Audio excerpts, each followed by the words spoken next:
Screens in cars are inescapable today. Whether you want it or not, almost every car's dashboard is dominated by a giant touchscreen, usually flanked by a second screen in place of the gauge cluster. Sometimes they're tastefully integrated into the dash, sometimes they're sticking out of the top like a tumor, but either way, they are the focal point of the interior. We know it wasn't always like this, but as is often the case with technology, it feels impossible to pinpoint why things changed. No one really asked for it, but here we are anyway, with everything from the radio to climate controls to headlights and even glovebox releases being controlled through a touchscreen. Layers and layers of submenus to navigate when all you want to do is reach over and use your muscle memory to go through a nice simple row of buttons. Trying to touch what you want to touch and then you hit a bump in the road and all over the place. I see your point. So what the hell happened? Is it too late to fix? Is big screen here to stay forever? These are huge questions, but the answers all come down to one thing: money. I don't want to touch screens anymore. I hate it. Like many great leaps forward, screens in cars started out as an engineering curiosity, an attempt to leverage the technology of the time and reset our ideas of what's possible. Not necessary, just cool. Specifically, the situation we know today started out way back in 1986 amid the first personal computing and microprocessing boom when Buick, put the first touchscreen in a car, the 1986 Buick Riviera. The graphic control interface, as it was called, ran off a small CRT monitor that could be used to control the radio and HVAC and provide vehicle diagnostics.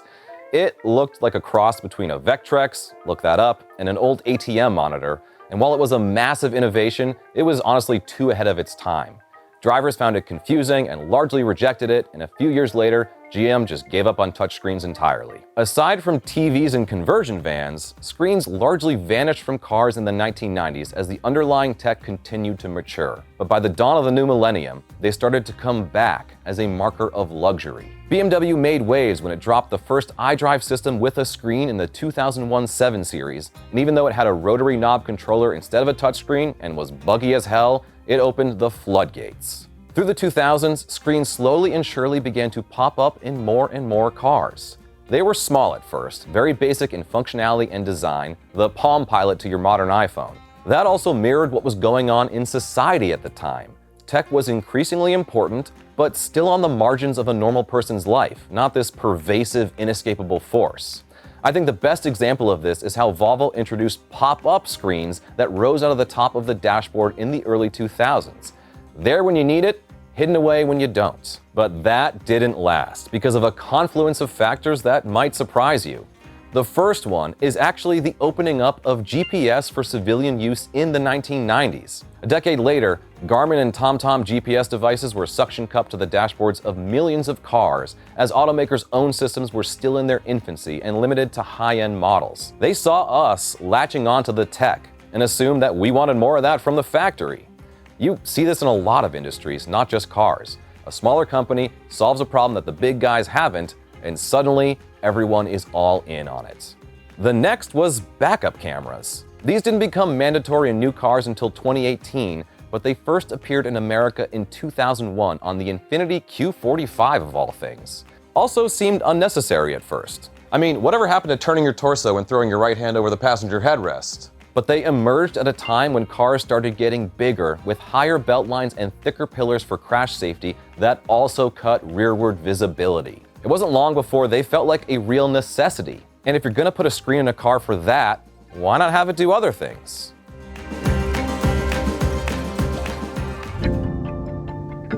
But the biggest by far, and the most important for understanding today, was how the cost of manufacturing LED screens began to drop dramatically in the mid-2000s as the technology improved, global manufacturing capacity ramped up, and competition increased.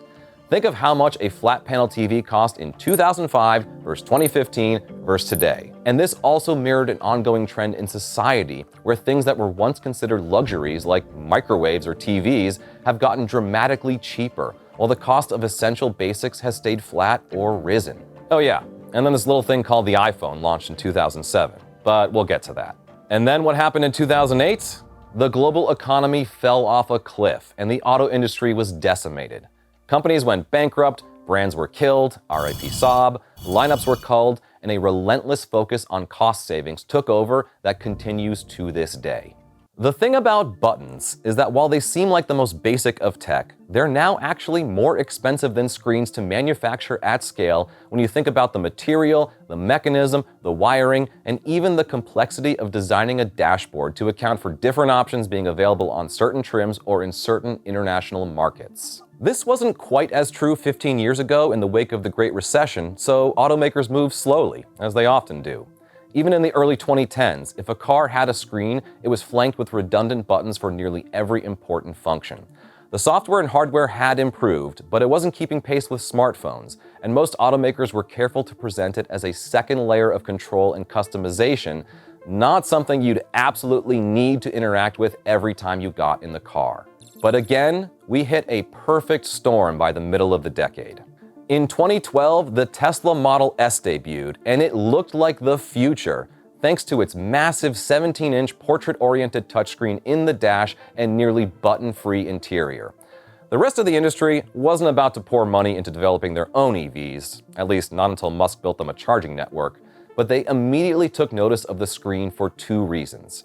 Its simplicity is one of the things that allowed Tesla to ramp up manufacturing so quickly, and it was the easiest thing for them to copy and say, hey, we've got the future figured out too.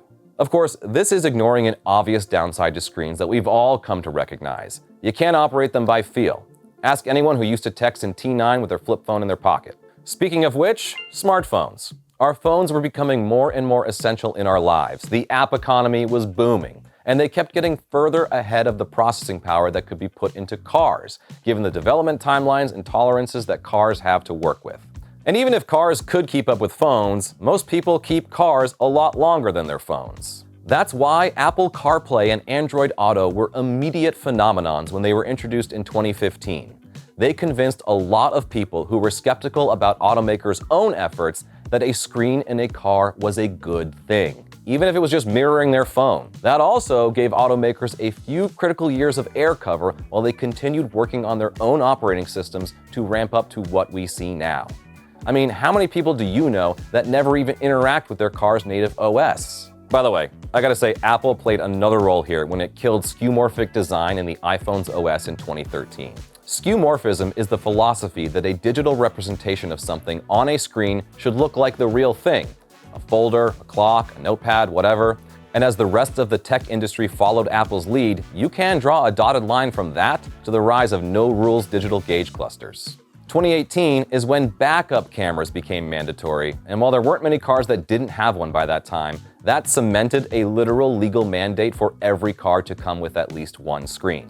And again, if you're gonna have to have one, why not recoup that cost by routing as much as you can through that screen and reducing complexity? And of course, there was China.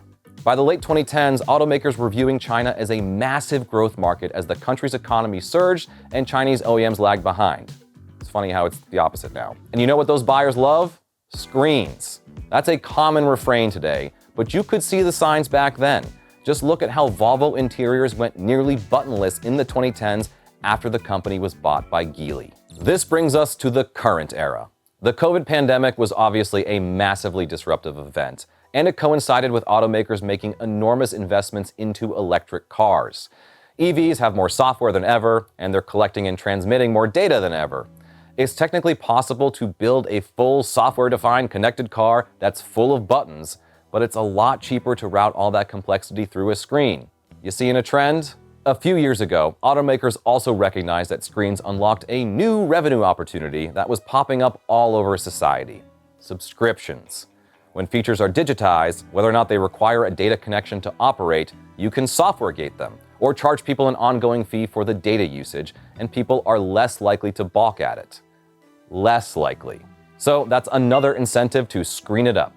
But what happens when screen fatigue sets in, and this once wondrous tech starts to feel commonplace? You make it bigger, or you add more screens. Passenger screens had existed for backseat passengers for years in high-end luxury cars like the Mercedes S-Class, but as all cars skyrocketed in price this decade, automakers figured they could convince people they were still getting more for more money by adding things like front passenger screens on the dashboard. even though they were just replicating functions of the screen a few inches to the left. Or that a massive screen spanning the entire dashboard from pillar to pillar was actually more useful than a smaller one. Or that touchscreen air vent controls were really a step up from clumsy old manual ones. By the way, that's actually an argument that a Porsche engineer once made to me when I questioned him on why the company put such an unnecessary feature in the Taycan. He believed that it was an ideal solution because you can program custom placements for yourself or your spouse when they're driving the car and flip back and forth between them with one tap. Nice in theory, I guess, and also very German, but emblematic of a growing problem. It's a lot harder to tap your way through a touchscreen than buttons when your eyes are on the road. Winter is almost here, and if you want to get through it without trashing your car's interior, there's one thing you need: custom-fit floor mats from today's sponsor, TuxMat. I've said it before, and I'll say it again. This is the best kind of upgrade for your car. Practical, stylish, and ridiculously easy to install. That's because TuxMat uses 3D laser scanning for a precise fit and extreme coverage on a huge range of makes and models. The trick is, they don't just cover the floor. They protect the entire lower carpet area edge to edge with premium tri-layered materials engineered to take a beating. Even better, TuxMat products are made to be compatible with your car's factory mounting points, so the fit is safe and secure. No sliding around and letting snow, ice, salt, or reindeer touch the carpet. And no matter what you accidentally track in, they're easy to pop out and clean with a quick wipe down. Your car stock floor mats can't do all this, even the optional all-season rubber ones, and universal mats never fit quite right. Only TuxMat has superior form and function to class up your car's interior and keep it looking new throughout the season. So if your car deserves a present for the holidays, and I bet it does, find your fit at TuxMat today. Now let's get back to the screens. Finally, a smaller factor, but no less important, EV charging times. Automakers heard people complaining about how much longer it takes to charge an EV compared to gassing up a car. And before you throw fast charging stats at me, I own a Hyundai Ioniq 5, and I don't want to hear about 15 minutes from 10 to 80% or whatever. It never happens. If you want the experience of rolling up with a quarter tank and driving off with a mostly full one, you're there for 30 minutes easily. Figuring out truly fast charging, that's really hard. But you know what's easy? Cramming those screens with more entertainment options like streaming and gaming to keep people occupied.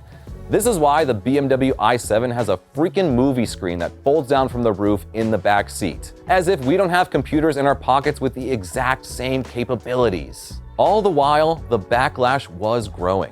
Even as technology improved and native OEM OSs grew out of their laggy, glitchy past, consumer data started to show that many people were longing for buttons.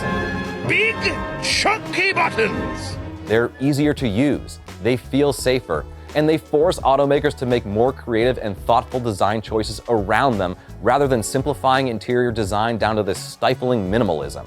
Constraints breed creativity. The way we work through friction is what gives those choices meaning. I will never stop saying that. At the same time, that can also land in a really dumb place. Like when Pontiac put a bunch of buttons directly in the middle of the steering wheel in the 1989 Pontiac Grand Prix. Pretty much all early power seat controls were terribly laid out. The 1997 Ford Taurus existed. I could go on. If you expect a major corporation to admit they're wrong, don't hold your breath. But there are signs that the tide is just barely starting to turn. My 2025 Ioniq 5 has a lovely row of physical buttons under the screen that Hyundai added after people complained about them missing on the earlier models. And in general, Hyundai has more buttons than your average automaker. VW is still smarting from people lambasting them for ditching buttons for screens and touch capacitive nonsense and has promised to bring them back. Mercedes, Audi, Porsche, Genesis, Ferrari, Subaru, and more have either said the same thing or promised their remaining buttons aren't going anywhere. I would include GM on that list since it brought back the volume knob to Cadillacs this decade, but it also just launched the next generation Chevy Colorado pickup with headlight controls exclusively on the touchscreen, so they don't get a pass. The reality is, infotainment screens aren't going anywhere and will probably continue to dominate interiors until we as a society start to demand less of them. That kind of trend takes a long time to build to a point that forces major changes. And even then, it's not really something we can quantify or even control. There will never be a single watershed moment that convinces automakers the value of a smaller screen or more buttons. Even a coordinated pressure campaign from enthusiasts won't do it. Screens are here to stay, with maybe one exception, the gauge cluster. Personally, I think digital gauge clusters largely suck. Cluster design used to be a hallmark for brands and a defining part of a car's interior. You can sort of mimic that differentiation with a screen, but when it's off, it's just a void. And at the very top of the market, like at Bugatti for example, you can see a recognition that an analog cluster can still set a car apart. A few years ago, I was interviewing Bugatti's chief designer about the Chiron, and he said he felt it was important for the car to have an analog cluster. He remembered being a kid, peering into the cockpit of a parked car and being wowed by seeing a speedometer reaching to 150, 180, or 200 miles an hour. And he wants his cars to offer the same experience 50 years from now.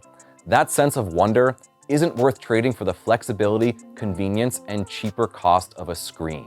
Last year, I happened to be test driving a Bentley Bentayga 1 week before I bought a new Jeep Wrangler, one of the last cars for sale that still has an analog cluster. And I'll never forget stepping out of the Bentley and into the Jeep and immediately thinking the cluster looks so much better in the car costing literally 10 times less. The intentional design, the three-dimensional space, the sense that this vehicle is a machine, you can't replicate that on a screen, even with the world's finest UX designers on your payroll. So that's how we ended up with screens as a fixture in cars when no one really asked for them in the first place. We didn't have to. That's just how progress happens, and that's just how business works. And even if there's not much we can do about it now, you don't have to buy the marketing materials being shoved at you. Remember that ultimately, a big old screen is all about companies trying to spend less and make more money. But I want to know how you feel. Are you completely anti-screen, an ardent CarPlay user, longing for the days of pop-up screens like I am? Let me know in the comments how you're thinking about the place of all this in cars today. And as always, I'll see you next time. Thanks for watching.